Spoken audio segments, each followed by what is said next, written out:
Today I am going to discuss about beta elimination reaction. Now here यहाँ जो bromine है ये alpha carbon होगा और ये बीटा कार्बन होगा. ओके, अब यहाँ बीटा कार्बन से हाइड्रोजन और यहाँ से ब्रोमीन अगर रिमूव होगा HBr रूप से तो इसे हम कहेंगे बीटा एलिमिनेशन और ये भी होगा बीटा एलिमिनेशन. तो यहाँ दो प्रोडक्ट होने का चांस है, यानी दो एल्किन होने का चांस है, इसलिए कि यहाँ दो बीटा कार्बन है. तो यहाँ फॉर्मेशन क्या होगा, यहाँ से हाइड्रोजन अगर रिमूव होगा तो यहाँ डबल बॉन्ड होगा और यहाँ से अगर हाइड्रोजन रिमूव होगा तो यहाँ डबल बॉन्ड होगा.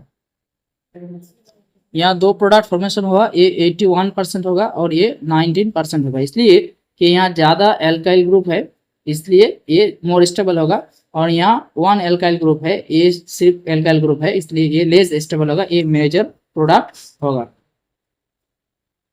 तो हम अब यहाँ देखेंगे कि इथाइल ब्रोमाइड को जब एल्कोहलिक KOH देंगे तब क्या होगा और हाइड्रेटेड KOH देने से क्या होगा. जब एल्कोहलिक KOH देंगे तो एल्किन फॉर्मेशन होगा.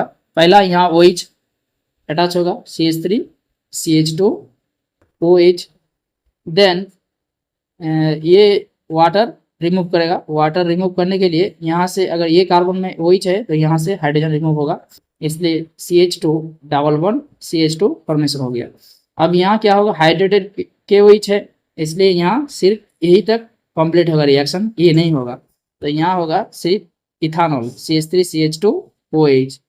तो हाइड्रेटेड KOH देने से क्या होगा और एल्कोहलिक KOH देने से क्या होगा, ये NCERT में कहा गया है, हम दिखाएंगे. अब देखिए beta elimination here when A halo alkane with beta hydrogen atom is heated with alcoholic solution of potassium hydroxide. जब एल्कोहलिक KOH देंगे तब बीटा एलिमिनेशन यहाँ दियर एलिमिनेशन होगा, हाइड्रोजन एलिमिनेशन होगा, elimination of hydrogen atom and form beta carbon and halogen atom from alpha carbon. Halogen कहाँ से, alpha carbon से और हाइड्रोजन बीटा कार्बन से.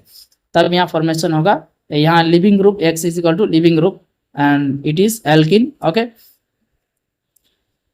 यहाँ हाइड्रोजन रिमूव हुआ और ब्रोमीन रिमूव हुआ इसलिए हम कह सकते हैं इसे डिहाइड्रो हेलोजनेशन.